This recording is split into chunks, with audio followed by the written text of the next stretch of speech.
¿cómo decirlo? Hay perfiles idóneos, hay personajes que pueden hacer un mejor papel que Vargas o Reyes Rodríguez Mondragón o esta señora Otalora en el tribunal o los Ciro Murayama y los Lorenzo Córdoba en el INE. ¿Ante qué estamos? Porque hoy el trancazo que les metió el presidente fue seco, Camila. Sí, pues yo creo que cualquier persona podría hacerlo mejor que Ciro Murayama y Lorenzo Córdoba, ¿no? O que estos dos presidentes que duraron, bueno, el último que duró pues menos de 24 horas al frente del tribunal. Pero bueno, sobre todo creo que es importante pensar qué debería de tener esta reforma, que creo que ya es muy importante que ya se esté hablando en todos los espacios, ¿no? O sea, yo creo que después del desastre que fue no solamente las acusaciones de las investigaciones de corrupción que tiene Vargas, no solamente el ver que pues, Reyes era pues, una de las manos derechas de Gil Swart, que había sido secretario técnico de la Comisión de Justicia mientras Gil Swart era presidente de la comisión en el Senado, ¿no?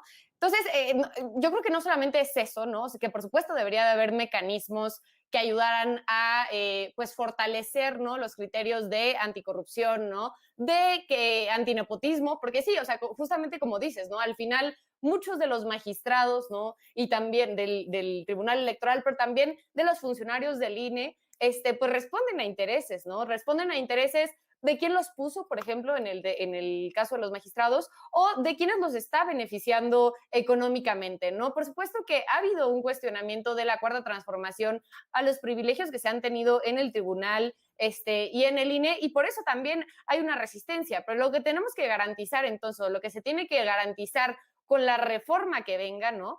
Es que dejen, ¿no? de tener estas cuotas políticas desde los partidos políticos, porque al final, pues se supone que son pues los referees, ¿no? Se supone que son los árbitros electorales, ¿no? Son también quienes se supone que están, por ejemplo, en el caso del INE, quienes están planeando las elecciones, las consultas populares. Y pues, por ejemplo, las cosas tan terribles que vimos ahora para la consulta popular del juicio a los expresidentes, las terribles fallas que tuvo el INE, pues yo creo que nos hablan mucho de sus valores, ¿no? O sea, yo creo que no solamente es que están buscando cuidar a una clase política que los benefició, que es como lo son, por supuesto, los expresidentes, sino que además no tienen ningún interés de promover la democracia, ¿no? Veía que el Ejército Zapatista de Liberación Nacional sacaba un comunicado que decía, o sea, siempre dicen que están en pro de las víctimas en el INE, ni siquiera se tomaron la molestia, ¿no? De traducir a las lenguas originarias la pregunta de la consulta, ¿no? Entonces, ese tipo de fallos, de olvidos, me parecen escandalosos, ¿no? Me parece que sí debería de haber criterios muy claros, muy objetivos, que fueran personajes reconocidos ética y moralmente por el compromiso que tienen con una democracia popular, ¿no? Me parece también que se debería de, por ejemplo, gran parte de lo que está teniendo ahorita, yo creo que muy positivo la reforma judicial, es este tema de atender el criterio de paridad, pero también el tema de que haya, por ejemplo, protocolos de violencia de género dentro de pues estos organismos, ¿no? Entonces me parece que también ese debería de ser otro criterio y sobre todo pues eso, ¿no? Asegurar que realmente sean perfiles que no estén ni cooptados ni estén involucrados en hechos de corrupción y que entiendan, ¿no? Que al final tanto el INE como el Tribunal Electoral son espacios para servir a la gente, no para servirse a sí mismos. Así es, Carla Mote. Vaya que si se necesita una reforma electoral tras retirarle el Tribunal Electoral del Poder Judicial de la Federación 3 diputaciones a Morena para entregárselas a la Alianza Putre.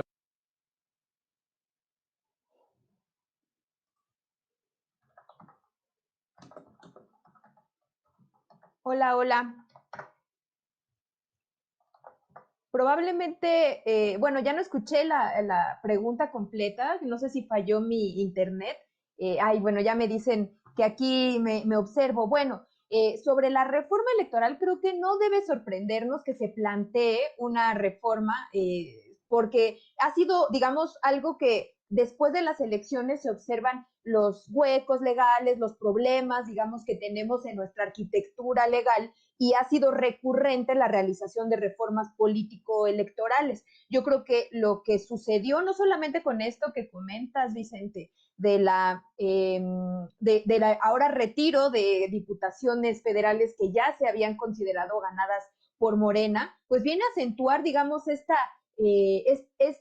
evidente, más que evidente oposición que está jugando el Instituto Nacional Electoral en contra del gobierno actual y del partido político que forma parte de la Cuarta Transformación de Morena, porque, pues bueno, recordemos también el caso de las sanciones desproporcionadas con el retiro de 2 candidaturas en el proceso previo, ¿no?, a la elección. Y también, pues yo creo que quizá algo que podemos pensar como de cómo se ha colocado el propio INE en oposición abierta al gobierno actual, que es una cosa que no habíamos visto en los gobiernos anteriores después de la transición, de la llamada transición democrática en el 2000, es que este instituto pues se está, digamos, manifestando o demostrando su filiación o unión con los poderes fácticos, y entonces pues eso nos da como a pensar que todo el proceso que hubo de ciudadanización de las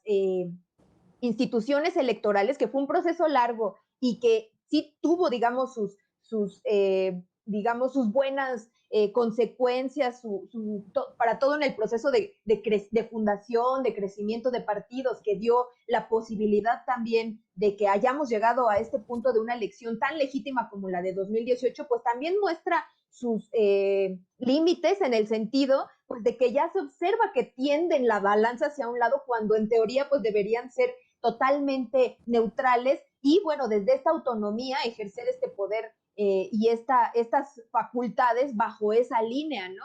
Y más bien lo que creo que se plantea ahora con el bombazo que soltó hoy el presidente Andrés Manuel López Obrador, pues va a venir una discusión muy profunda, porque pues una reforma sí va a necesitar mucho consenso. Entonces, ojo que ahí también es algo que no creo que se cocine muy pronto, no creo que sea materia de la comisión permanente. A mí me parece que va a tomar un proceso de negociación que veremos ya con la nueva legislatura que está por entrar en funciones, y que seguramente va a suscitar más jaloneos todavía entre pues el Instituto Electoral y pues bajo estas decisiones y acciones desproporcionadas que ha tomado en contra de la Cuarta Transformación, pues seguramente creo que seguiremos observando esta rispidez, ¿no?, en lo que se viene del proceso de reforma. Ahora habrá que esperar a ver cómo es la reforma que presenta el Ejecutivo y las negociaciones que se van a venir, y yo creo que va a ser un proceso muy interesante porque también pues se plantea un cambio radical, y bueno, pues mucha gente ya está vaticinando que va a ser como volver a los viejos tiempos del autoritarismo del siglo pasado.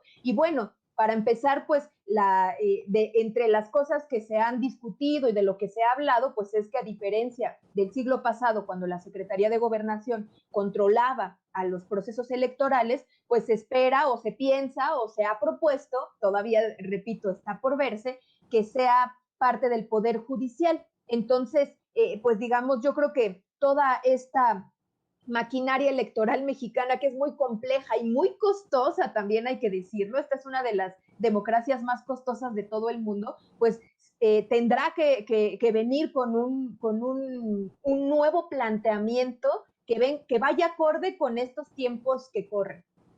Así es, Jorge Armando Rocha, tu opinión acerca de esto, que sobre aviso no hay engaño, dice el presidente, y además pide definir cómo van a votar los partidos para que queden exhibidos aquellos dependiendo precisamente de sus convicciones y de sus votos.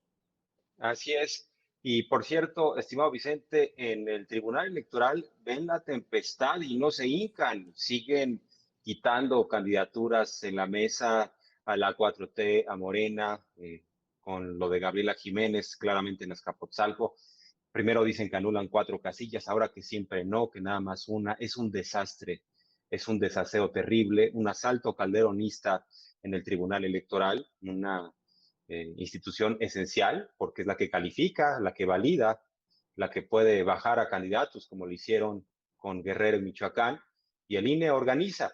Pero eso de que son instituciones ciudadanas, pues es un tanto sí y no, porque llegan ahí hombres y mujeres que en teoría no tienen un vínculo con un partido político. El problema es el diseño, porque los votan, o sea, votan en favor de estos consejeros y en el caso de los magistrados, pues votan los partidos políticos. Entonces la partidocracia tiene el control sobre los consejeros y los magistrados. Ellos saben perfectamente a quién le deben su lealtad, a qué partido político, y pues está claro, en el Tribunal Electoral se repartieron los magistrados, 2 para el PAN, eh, más bien 3 para el PAN, 3 para el PRI, 1 para el PRD en su momento. Entonces está clarísimo, cuando llegan apadrinados de esa forma, pues no podemos decir que son imparciales, sino que le deben su amor a un partido político. Y en el caso de los consejeros electorales es lo mismo.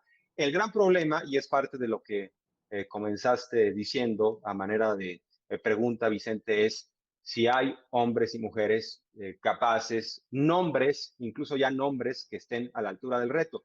Yo creo que lo primero es que empecemos por el diseño, que ya no sean los partidos políticos los que a través del Congreso definan a estos hombres y mujeres, que ya no sea la partidocracia la que tenga el poder. Eso va a ser muy difícil. Va a ser muy difícil que se apruebe esa reforma electoral. Yo creo que va a ser la madre de todas las batallas, porque obviamente el PAN, el PRI y el PRD no van a querer y se necesita una mayoría calificada. Pero lo que sí es que estamos en el peor de los mundos, con 2 árbitros muy cuestionados, con un tribunal vapuleado que ha tenido 3 presidentes en pocos días, con un burdo intento de asalto calderonista, Reyes Rodríguez Mondragón, incluso en su momento López Obrador en 2016 como dirigente de Morena lo exhibió severamente. Ahí está el discurso en Zacatecas cuando dijo, aquí nos anularon una victoria en la presidencia municipal de Zacatecas y fue un magistrado regional que se llama Reyes Rodríguez Mondragón, le prometió Roberto Gil en una reunión, lo llevaron a la Secretaría de Gobernación, o sea, en contubernio con el PRI, y le prometieron ser magistrado federal si es que votaba para anular la victoria de Morena.